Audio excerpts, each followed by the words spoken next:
estar con ustedes pues a través de este medio. Bueno, como está allí mi nombre escrito al iniciar, de José Delgado. Vengo de una asamblea pequeña en Venezuela, en Morón, estado Carabobo. Inicialmente nosotros creímos al Señor en la asamblea de las parcelas y allí estuvimos congregándonos por 18 años. En el año 89, de 14 años, gracias al Señor, pude oír y atender el llamado para salvación. Luego en la comunidad donde vivíamos, en Barrio Las Colinas, allí en el 2010, 2008, perdón, se estableció la asamblea y luego tuvimos que irnos para allá con responsabilidades del pastoreo en ese lugar por la gracia del Señor. Entonces, gracias al Señor que nos ha concedido en su buena voluntad el poder atender esta invitación, y vamos a empezar en primer lugar leyendo en Juan capítulo 14, solamente 3 versículos. Juan capítulo 14, para anotar 3 cosas allí del Señor que nos traen consuelo. 3 cosas que nos traen consuelo. Y Juan capítulo 14 y versículo 1 al 3. No se turbe vuestro corazón. Creéis en Dios, creed también en mí. En la casa de mi Padre muchas moradas hay. Si así no fuera, yo os lo hubiera dicho. Voy pues a preparar lugar para vosotros. Y si me fuere y os preparare el lugar, vendré otra vez y os tomaré a mí mismo, para que donde yo estoy, vosotros también estéis. Este texto como base, aunque vamos a tener algunas referencias más de la palabra de Dios, y esperamos que el Señor prospere su palabra en nuestros corazones. Amén. Bien, hermanos, dije 3 cosas que encontramos que nos traen consuelo en estos 3 versículos.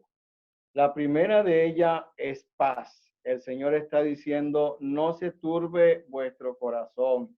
Creéis en Dios, creed también en mí. El Señor viene a hablar a sus discípulos del propósito que tenía de dejarlos e ir a cumplir la obra en la cruz, a morir en lugar del pecador, y más adelante Él les consuela saber que no los iba a dejar huérfanos, que le iba a dejar otro consolador de su misma esencia. Pero Él está procurando traer paz a los discípulos en este aspecto, diciéndole, no se turbe vuestro corazón, no se inquieten. Esa palabra paz quiere decir tranquilidad, sosiego, quietud. Él quería transmitirle eso a los discípulos a pesar de que sabían que el Señor los iba a dejar en cualquier momento. Y en relación a la paz, estoy pensando en 3 cosas. Hay algunas terminologías de la paz, algunas características que nos ayudan, y oí a nuestro hermano en la oración en relación a algunos que todavía no son salvos. Recordamos, en primer lugar, nosotros tenemos la paz con Dios. La paz con Dios. ¿En qué nos basamos? Romanos capítulo 5 y 1. Justificados pues por la fe, tenemos paz para con Dios por medio de nuestro Señor Jesucristo. Y eso nos habla de que nuestras cuentas están perdonadas. No debemos nada en relación a los pecados que nos llevaban a perdición. Tenemos paz para con Dios con respecto a la eternidad. No hay nada en la cuenta del haber de Dios que nos pueda en el futuro juzgar como pecadores para perdición. Ya en relación a la eternidad tenemos paz con Dios. Posiblemente habrán algunos familiares de los hermanos que estén conectados, que no son salvos. Es bueno que usted pueda pensar con respecto a la paz para la eternidad. Mientras uno no es salvo, no tiene paz. Dice la Biblia, no hay paz para los impíos. Y el Señor Jesucristo, al morir en la cruz en el Calvario, Él hizo la paz. Y dice Isaías 53:5, el castigo de nuestra paz fue sobre él. El hecho de que nosotros tengamos paz con respecto a la eternidad de perdición le costó a él su muerte. Entonces tenemos paz para con Dios, nuestras cuentas están perdonadas. Pero tenemos la paz de Dios. Filipenses capítulo 4, versículo 17. Primero en el versículo 6, Filipenses 4 y 6, el apóstol está diciendo que no debían estar afanados. Por nada estéis afanosos, si no sean conocidas vuestras peticiones delante de Dios en toda oración y ruego, con acción de gracia, y la paz de Dios, que sobrepasa todo entendimiento, guardará vuestros corazones y vuestros pensamientos en Cristo Jesús. ¿A qué se refiere esta paz? A la calma en las pruebas. La calma en las pruebas. Esa paz de Dios, esa paz que Dios tiene. Él nunca pierde el control. Él nunca está en desespero.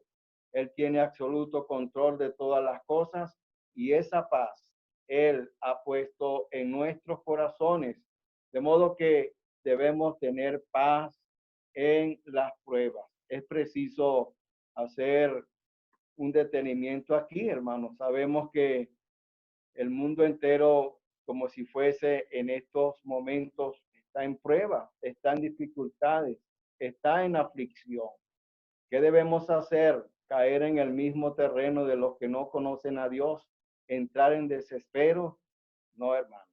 Nosotros no debemos estar afanosos por nada, sino presentar ante Él nuestras peticiones, como dice el apóstol Pedro en su primera carta, en el capítulo 7, capítulo 5, versículo 7, echando toda vuestra ansiedad sobre Él, porque Él tiene cuidado de vosotros. Entonces eso habla de la calma en las pruebas. Pero allí mismo en Filipenses 4 y 9, él dice en Filipenses 4 y 9, el Dios de paz estará con vosotros. Ese es otro término en relación a la paz. El Dios de paz estará con vosotros. ¿Qué quiere decir eso, hermanos? Una compañía perfecta. No hay como contar con la presencia del Señor con nosotros, ese Dios de paz. De modo que hay promesas de esa compañía. Allí en Mateo 28 y 20, él dice, yo estaré con vosotros todos los días hasta el fin del mundo.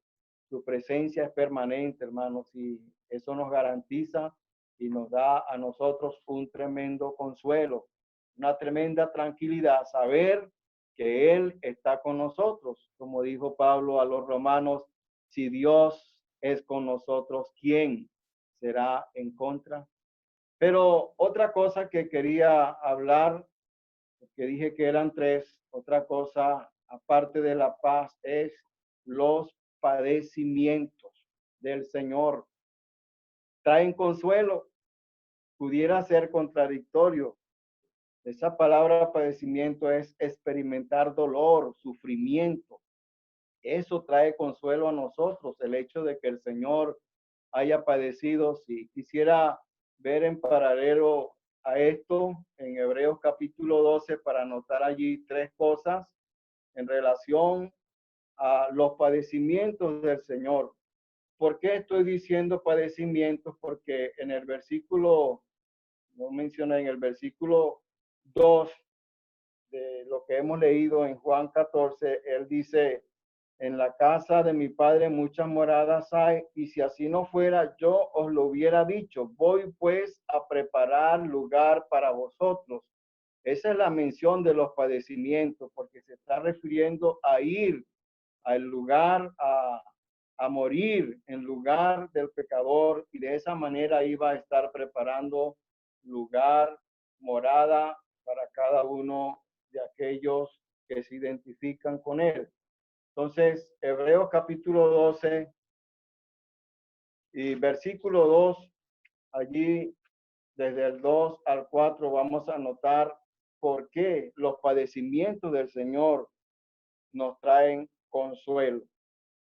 Y quisiera empezar en primer lugar en el versículo, los versículos 3 y 4.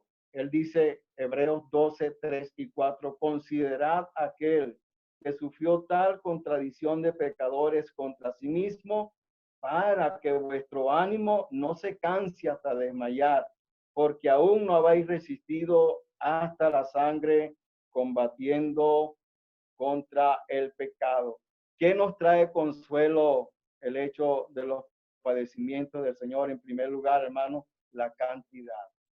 Su enorme cantidad de sufrimiento jamás van a compararse con lo que nosotros podamos sufrir. Ver lo mucho que él sufrió, como él dice, no habéis resistido hasta la sangre combatiendo contra el pecado. Nos consuela, hermanos, saber que por mucho que suframos, siempre vamos a quedar muy por debajo de lo que el Señor sufrió para traernos a nosotros salvación. El apóstol Pablo en 2 Corintios 4 y 17 dice, esta leve tribulación es leve, es una leve tribulación, de modo que es muy poco, hermanos, y eso nos consuela. Sé que unos más, otros menos, pero como ya he dicho, hermanos, nos consuela saber que jamás alcanzaremos en cuanto a los sufrimientos del Señor. Pero otra cosa que nos consuela es la culminación de esos sufrimientos. Allí en el versículo 2, Hebreos capítulo 12, versículo 2, él dice, puesto los ojos en Jesús, el autor y consumador de la fe, el cual por el gozo puesto delante de él sufrió la cruz, menospreciando el oprobio, y se sentó a la diestra del trono de Dios. Llegó un momento en que esos sufrimientos culminaron. No eran para siempre los sufrimientos del Señor, y él se sentó. Está escrito en Hebreos 9 y 28 que él aparecerá por segunda vez, pero sin relación con el pecado. Ya él no va a sufrir más. Y así, hermanos, eso nos consuela saber que si los sufrimientos de él tuvieron culminación, nosotros también, los sufrimientos nuestros no van a ser para siempre. Allí mismo en 2 Corintios 4 y 17 dice, esta tribulación momentánea. 1 Pedro 5 y 10, aunque ahora padezcáis por un poco de tiempo. Hermanos, no para siempre. Vamos a pasar por dificultades, por adversidades, por tribulaciones en este mundo. Recordemos esa promesa allí en Apocalipsis, que Él enjugará toda lágrima de los ojos de sus hijos. Con delicadez no habrá más llanto, no habrá más dolor. Las primeras cosas pasaron. De modo eso nos consuela, hermanos, saber que son leves, que van a culminar los padecimientos. Pero otra cosa que nos consuela con respecto a los padecimientos del Señor es la causa. Él dice, por el gozo puesto delante de él, sufrió la cruz, menospreciando el oprobio. El Señor veía más allá de sus sufrimientos. Sí, verá el fruto de la aflicción de su alma y quedará satisfecho. Había un gozo que lo impulsaba a soportar cuantos sufrimientos, cuantos padecimientos estuviesen por delante, el gozo de ver a muchos salvados por su gracia, el gozo de ver a los tristes hijos de Adán redimidos por su gracia. Y hermanos, para nosotros es un consuelo también. Sí, las aflicciones, Romanos capítulo 8 y 18, el apóstol dice, las aflicciones del tiempo presente no son comparables con las glorias venideras que en nosotros se han de manifestar. El gozo, hermanos, de saber que vamos al cielo, que nos espera la gloria, eso minimiza, nos consuela en relación a lo que nosotros podamos experimentar en este mundo. Pero la otra cosa que veo aquí en este capítulo 14, aparte de la paz y de los padecimientos, veo también la promesa, la promesa. Ahí dice el Señor, si me fuere, os prepararé lugar. Vendré otra vez y os tomaré a mí mismo, para que donde yo estoy, vosotros también estéis. Para que donde yo estoy, vosotros también estéis. Las promesas del Señor siempre producen en nosotros gran consuelo. Pero allí, en esa porción de Juan 14, vemos tres promesas que el Señor hace. La primera es morir por nosotros. Él dice, yo voy a preparar lugar. Y él venía diciéndoselo a sus discípulos y ese fue el propósito por el cual él vino a este mundo. Primera de Timoteo 1:15, palabra fiel y digna de ser recibida por todos, que Cristo Jesús vino al mundo para salvar a los pecadores. ¿De qué manera? Muriendo en su lugar. Marcos capítulo 10:45, yo no he venido para ser servido, sino para servir, y el Hijo del Hombre dar su vida en rescate por muchos. De modo que la promesa de morir por nosotros estaba allí manifestada en esa expresión de preparar lugar. Pero él está prometiendo también moradas, porque dice, en la casa del Padre muchas moradas hay. Y nos consuela, hermanos, saber de que tenemos una casa, una morada celeste que nos espera a cada uno de nosotros. ¿Quién lo ha prometido?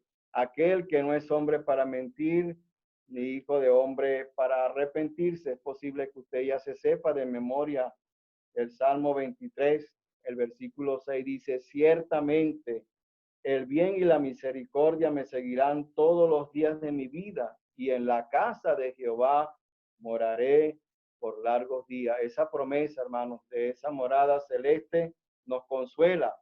Pronto estaremos habitando la patria celestial. Pero la otra promesa que él hace allí, que es la más evidente, es la manifestación de su venida. Él dijo, os tomaré a mí mismo, para que donde yo estoy, vosotros estéis conmigo.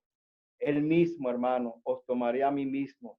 Allí, Primera Tesalonicenses 4:16-18, porque él mismo dice que con voz de mando, con voz de arcángel, con trompeta de Dios descenderá del cielo.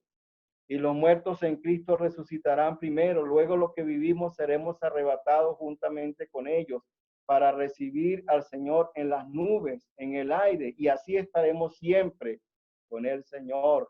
De modo, hermanos, que esa promesa del advenimiento, de la manifestación del Señor, trae consuelo. Él termina allí en el versículo 18, Primera Tesalonicenses 4, por tanto, alentados los unos a los otros con estas palabras. Él viene, hermano. Eso nos consuela un poquito y el que ha de venir vendrá. Que el Señor nos ayude para vivir bajo la expectativa de ese advenimiento glorioso para llevarnos y disfrutar para siempre de su presencia. Ese debe ser el motivo. Verle a Él y nunca más separarnos de Él para estar para siempre con el Señor. A veces los motivos es querer que Él venga para no seguir sufriendo, para no pasar por calamidades aquí, no. El motivo debería ser ese, estar, amar la venida de nuestro Señor Jesucristo, como el apóstol Pablo lo expresa. Bueno, hermanos, que el Señor pues nos ayude y que estas palabras puedan traer consuelo al alma, al corazón de cada uno de nosotros. Que Él prospere su palabra en nuestros corazones. Amén.